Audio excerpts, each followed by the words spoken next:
There is nowhere in Middle East Israel cannot reach. There is nowhere Israel would not go to protect its people, to protect its country. This is what Benjamin Netanyahu had to say, the Israeli Prime Minister, in a 3-minute long video released by his office. There is nowhere in the Middle East Israel cannot reach. There is nowhere we will not go to protect our people and protect our country. On 1st of October 2024, Israel began its invasion of southern Lebanon in an escalation of the ongoing Israel-Hezbollah conflict, which is a part of the larger conflict between Israel and Hamas, and also between Israel and Palestine issue. This followed a series of attacks conducted by Israel against Hezbollah in September of 2024.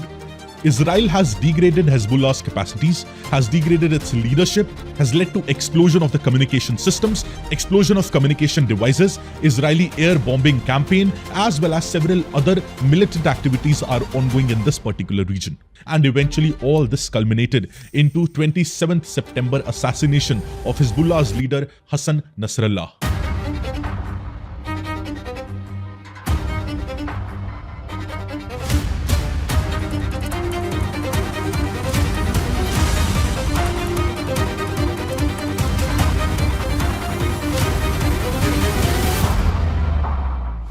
According to Israel, this invasion aims and seeks to root out Hezbollah from its core, to root out Hezbollah in relation to its communication networks, its infrastructure, which is posing a threat to civilian population in Israel. Now, Hezbollah in counter-argument has said that its aim is to engage Israel in fighting a two-front war. Now, the last time when Israel invaded Lebanon was in 2006 Lebanon war. And after that, in 2024, it has happened that Israel has invaded southern Lebanon. Now, shortly after the Israel-Hamas war, which started in October of last year, October of 2023, Hezbollah joined the conflict as well. Hezbollah cited its solidarity with Hamas, with the Palestinians, which quickly escalated into different skirmishes along the border of Lebanon and along the border of Israel. Several military exchanges happened in southern Lebanon, in northern Israel, and Golan Heights as well. Now, Hezbollah has offered an immediate ceasefire if a ceasefire would happen in Gaza as well. That is what Hezbollah's condition is. And from October 8, 2023 to 20th September 2024, Hezbollah has launched 1,900 cross-border attacks in relation to missiles and other cross-border attacks against Israel. And Israel has launched in turn 8,300 attacks. The fighting has killed more than 560 people in Lebanon, including 133 plus civilians. And also it has killed 52 in Israel, including 27 civilians. Also, thousands of families in the northern part of Israel have been displaced also.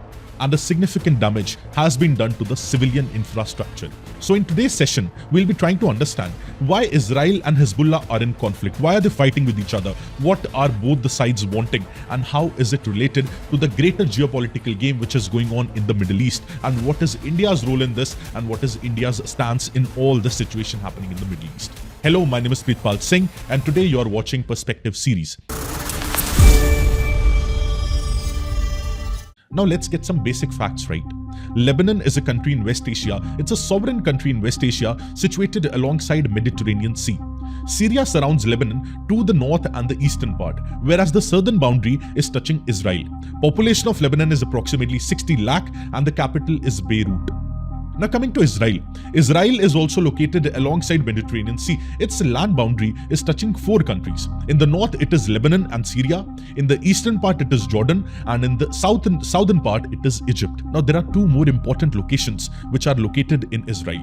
That is, on eastern side there is West Bank, and on southern side there is Gaza Strip.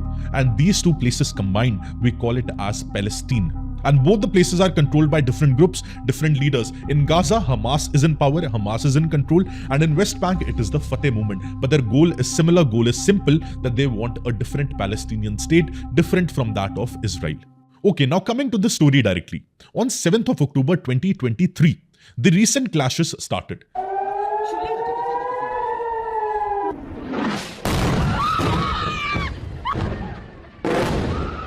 So this whole scenario which is going on in Israel, in the Middle Eastern part of our world, currently its genesis can be traced back to 7th of October 2023. So what happened on that day? On that day, Hamas launched an unprecedented attack on Israel, and still the issue is ongoing.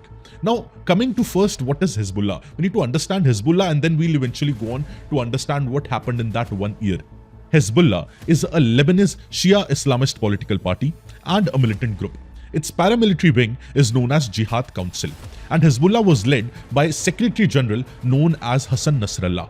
Now, since 1992, he was ruling Hezbollah until his assassination in airstrike in Beirut in September of 2024. Now, Hezbollah was primarily established by Lebanese clerics. In 1982, Israel invasion of Lebanon. It adopted a model which was laid out by Ayatollah Khomeini after the Iranian revolution in Iran in 1979, and that is why the proximity between Iran and Hezbollah was very close. Now, Hezbollah has often been described as a state within a state. Hezbollah has grown into an organization which is having seats in the legislative government also. It is having its own radio on satellite TV network. It's having social services and large-scale military deployment, even larger than the Lebanon army. It is having a large-scale military deployment of fighters which is beyond the control of Lebanon and which is even larger than Lebanon's own army. Now, from 2006, the military group's strength has grown very significantly, with its paramilitary becoming more powerful than even the Lebanese army. But one fact here to note is that the entire organization and the military group has been designated as terrorist groups by several countries, especially mostly the Western world. However, the group currently receives the military training, its weapons, financial support from Iran, and political support from Syria. Also, one more important thing to note here is that Hezbollah is a part of Axis of Resistance. Now, this is very important to note because Axis of Resistance is an Iranian-backed militia and political groups in the entire Middle East. Now, it was formed by Iran, this Axis of Resistance, to resist against the increasing power of US and Israel in the region. So, to contain US and Israel in the region, this Axis of Resistance came up by Iran. Now, this axis does not only include Hamas. Hamas is one part of this axis. Another part is Hezbollah in Lebanon. Another part is Houthis movement in Yemen and various Shiite armed groups in Iraq and Syria also. So all this cumulatively becomes the part of Axis of Resistance. And who is in control? Iran is in control of this Axis of Resistance in Middle East. Now, why Hezbollah is so important? Because Hezbollah is the crown jewel of this Axis of Resistance. Now, Hezbollah has served as a model for other Iranian-backed groups. They have provided them military trainings. They have provided them advices, trainings and modules in different other ways as well across the region. And Hezbollah is so powerful that in 2021, Hezbollah's chief Hassan Nasrallah went to an extent and said that we are having more than 1 lakh fighters. So this makes us understand that Hezbollah is a state within a state in Lebanon. And in Lebanon, government is not having enough power, but Hezbollah is having a lot of power. Southern part of Lebanon and northern part of Israel, they are divided with a boundary. So Hezbollah, what they do is, when Israel plans any attack on Hamas, plans any attack on the Gaza Strip, Hezbollah, they come into play. So that the war is now two-front. Israel's resources or Israel's manpower or military which has went or which has gone to Gaza, they should be diverted and they would be going to the northern part of Israel. That is what Hezbollah wants, to distract Israel for fighting a war in Gaza and a restoration of the Palestinian state which Iran ultimately supports. Now, coming to this 2024, after focusing a lot on Gaza area and also focusing a lot on Hamas, Israel planned to shift its focus towards Lebanon and northern part of Israel. This happened in September of 2024. And eventually, Israel launched several pager attacks and walkie-talkie attacks against this militia group.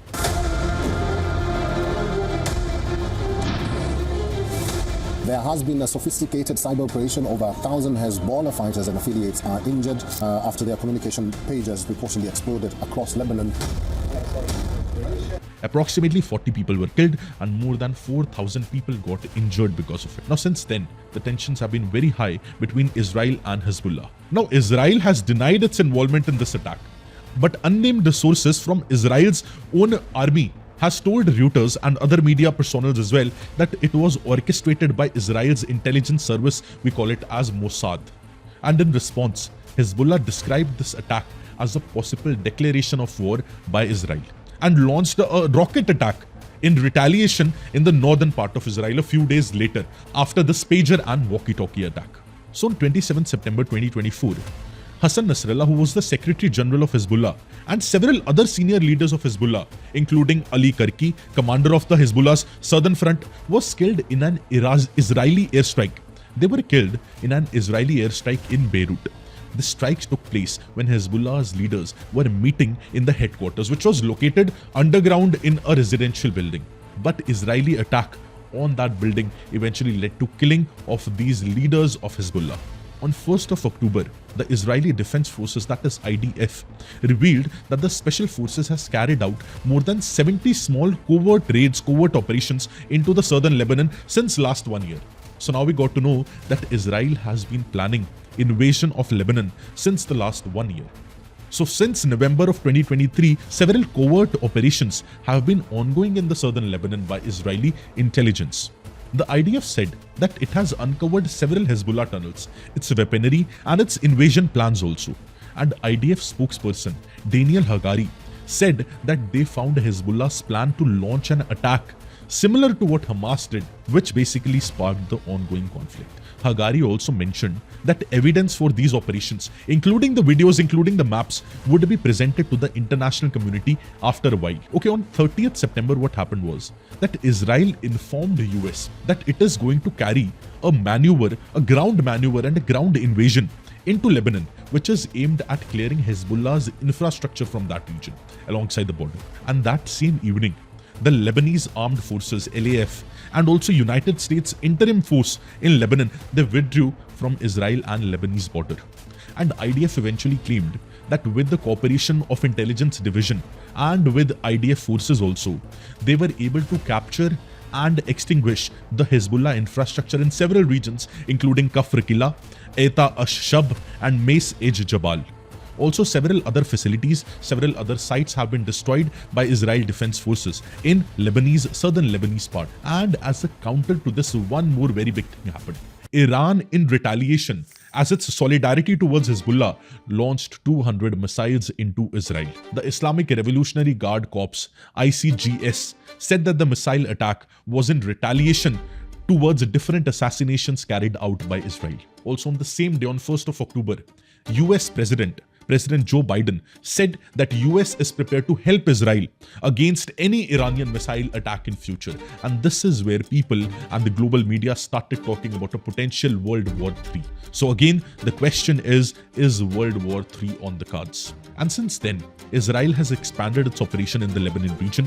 Repeated bombing of the capital Beirut is ongoing, and also they have been trying to target a possible successor to Hassan Nasrallah. Lebanese Health Ministry has said that as of 5th of October 2024, more than 2,000 people have died in Israel attacks on their territory. Also, Israel's military on Friday, that is October 4th, said that it has killed more than 250 Hezbollah fighters, and it has confirmed that their 8 soldiers have been killed. Israel's 8 soldiers have been killed so far in Lebanon. Now, since Hezbollah is a part of axis of resistance controlled by Iran and Israel themselves, they have avoided war since last many decades. They have avoided any direct confrontation since last many years.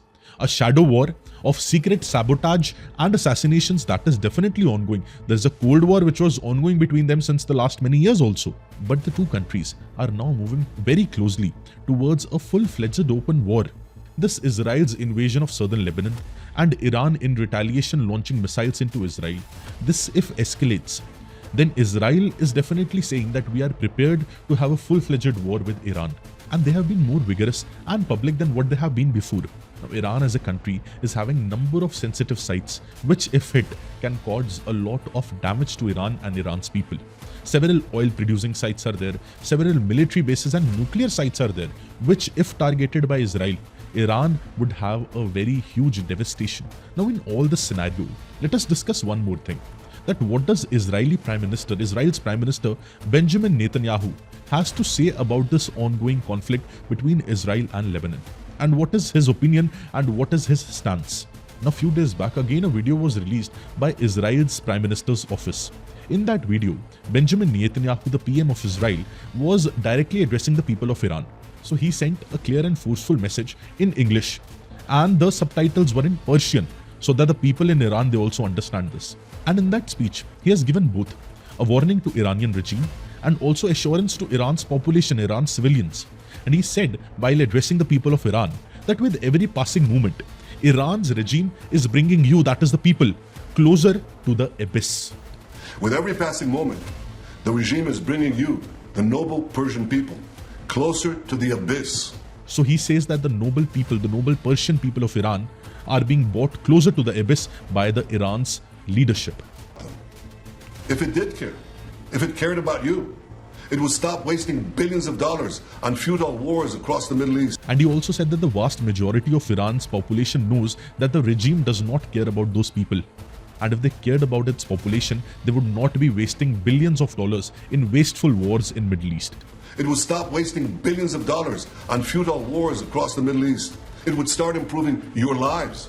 Rather than that, they would be caring for their people and providing amenities for the betterment of the lives of Iranian people. And he also said to the people of Iran that when Iran will be finally free, which he said will be happening sooner than many people think, then everything would be different. So he's talking about a regime change in Iran. And he also said when Iran's regime gets changed, the two ancient peoples, the Jewish people and the Persian people, would finally be at peace. Our two countries, that is Israel and Iran, will be at peace. That is what Benjamin Netanyahu had to say while addressing people of Iran. And he also says that when the day comes, the terror network operated by Iran in 5 of the continents will also be dismantled and disrupted. And he said that Iran will thrive as never before. Global investments, massive tourism, lot of finances pouring into Iran. That is what Israel's Prime Minister is trying to say. And at the end, he said that the people of Iran should know that Israel stands with you. So in whole of the speech, Benjamin Netanyahu has been trying to hint that he definitely wants a regime change in Iran. And he wants to overthrow the current government, the current leadership establishment in Iran. And he's telling to the people of Iran that please be with me. Israel is with the people of Iran, but not with the leadership of Iran. And the whole problem is with the leadership of Iran. That is what the Israel's narrative is. And at this moment, it looks very unlikely that Iran and Israel's skirmishes and their conflict would stop in the near future. It might be prolonged for even next several months and several years also. Now, following Hassan Nasrallah's assassination, reports have surfaced that Iran's supreme leader as well, Ayatollah Khamenei, has been moved to a secure place, a secure location, because of the fears of further Israeli action. Now, one very big question which stuck my mind and which might be stuck in your mind as well, that if all these things are going on, we all know that Hezbollah is a militant organization in Lebanon. But Lebanon is a sovereign country, having its own government as well. So what is Lebanon's government doing in this scenario? Israel has passed the border and went into the southern part of Lebanon, and they are in conflict with Hezbollah, but it is happening inside the borders of Lebanon. So what is the government of Lebanon doing? What is the military of Lebanon doing? What is their stance and what is their role in all of this? See, for that we need to understand Lebanon as a polity and somewhat its history also.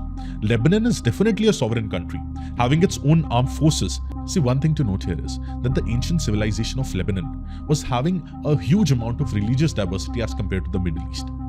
This region was having different religious denominations: Shias, Sunnis, Maronite Christians. There were Druze, there were Melkites, there were Greek Orthodox Christians as well. And after the World War I, the victors divided the Ottoman Empire, which was existing earlier, into various mandates, and Lebanon was now under France. After freedom from France in 1943, a new form of government emerged in Lebanon, with various religious groups having its representation in that government. Thus, the posts of the president, the prime minister, and the speaker were divided between Sunnis, Shias, and Maronite Christians. Now, this system seemed fair to an extent, but it was a cause of prolonged political instability in Lebanon. Because of this, it created a huge culture of patronage and corruption in Lebanon. Politicians, they wield power along sectarian lines, and also not necessarily on their performance, but on the basis of politics, which was based on religion and religious factions. And this has made Lebanon over the last many years, since 1943, a hub of multiple civil wars and also foreign meddling, with Syria, Israel, Iran, Saudi Arabia and West backing different groups in Lebanon. And as of today, a very weak caretaker government is in place in Lebanon, because there have been no consensus on the presidential candidate since 2022. So there is a person known as Najib Mikati, who is a Sunni Muslim, and he is currently the Prime Minister of Lebanon. And the government is weak because it is interim. Also in 2019, Lebanon got stuck with a terrible economic crisis, which is still spiraling on, still growing on, and it has weakened the government further. Also, this economic crisis in Lebanon has hit the popularity and the support of Hezbollah within the country as well. And it has got a hit. And also in the same period, Syrian refugees have been coming into Lebanon and pouring into Lebanon, also reducing the resource expanse of Lebanese economy. and Hezbollah has established itself as a quasi-state within Lebanon, having its own army and also holding seats in Lebanese parliament as well. So in all, the point here is that the Lebanese government, it is lacking the authority, it is lacking the leadership to confront Hezbollah directly. And also it is not having resources and capacity to tackle the current mess which is ongoing in the southern part of Lebanon. And there is also a matter of UN resolution as well, which has not been implemented by Lebanon government against Hezbollah, which has tied Lebanon's hand both inside and outside also. So now we understand that why Lebanese government is not having any role to play in this, because the government is weak. The government is powerless and it can't do anything to prevent Hezbollah from attacking Israel and to prevent Israel from attacking Hezbollah. And who is losing lives? The people of Lebanon, the civilians of Lebanon and the civilians of Israel. Ultimately, the cost is with the people. Now, one more small thing which we need to see here is that what is the role of US in all this Hezbollah and Israel conflict? Now, one thing is very clear, that the US firmly supports Israel in all these causes and in all these conflicts. But the tensions between Israel and US are still there and are mounting up too. The Prime Minister of Israel, Netanyahu, he often acts first and then later informs US. And even his recent actions, certain actions done by him, has buckled up American diplomatic efforts and have also compounded fears the US will not be getting dragged into this disastrous regional war. Now, this recent airstrike which killed Hassan Nasrallah, US says that they were not informed beforehand. And the Israel's current approach has made the Biden's administration look more weak and as a mere spectator than to be an active member in all these events. So US is currently a mere spectator where Israel informs US what they are going to do, rather than actively engaging with US in relation to what should be the way forward. But this does not suit a superpower like US. US wants to dominate, but US currently is not able to dominate. And months of diplomatic efforts by US Secretary of State Antony Blinken has been going in vain and has drawn a blank, and US has unnecessarily pushed for ceasefire in the Gaza, but Hamas and Israel, they don't both seem to agree. And this is not just a diplomatic embarrassment to US, because every time the US president is publicly spurned, the damage is on the personal prestige of the president and also to the perception of US as a global power as well. Now lastly, let us see what is India's role and what is India's position in relation to this war. Now, India is definitely having high stakes in the West Asian region and has voiced concerns over Iran and Israel's issues. Our Honorable Prime Minister PM Narendra Modi has chaired a meeting on the Cabinet Committee on Security on 3rd of October to discuss the outbreak of this fresh hostilities happening in the region. And earlier, our Ministry of External Affairs has also said that it is important that the conflict doesn't escalate and conflict doesn't get a wider regional dimension. And the Ministry of External Affairs said that we urge everyone to address this issue through dialogue and diplomacy, because that is the way forward. Even our Prime Minister Modi spoke to Israel's Prime Minister Netanyahu on the recent developments in West Asia, and he says that terrorism has no role in today's world, in our world. And our Prime Minister on X remarked that terrorism has no place in our world. He also said that it is crucial to prevent regional escalation and also to ensure safe release of the hostages. And he said that India is committed to support efforts for an early restoration of peace and stability in the Middle East region. But the main question and the concern still remains that if this regional conflict between Israel, Iran, Lebanon, Hezbollah and the axis of resistance, if it escalates further, if different other countries also join the conflict, example, those countries who are supporting Israel and the countries who are supporting Iran, then can this turn into World War III? So is World War III on the cards? That is the real question which the international community needs to address. And definitely international community should take every measure they can to reduce the possibility of a possible World War III.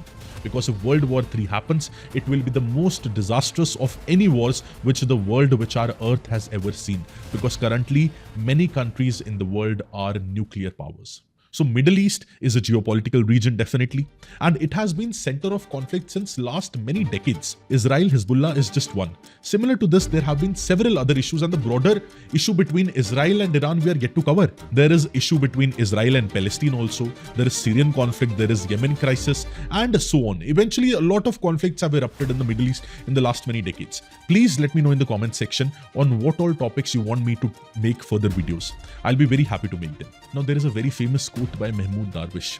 Mahmoud Darwish says that the wars will end, the leaders would shake hands, the old woman would keep on waiting for her martyred son, The girl would keep on waiting for her husband, and children would wait for their heroic father.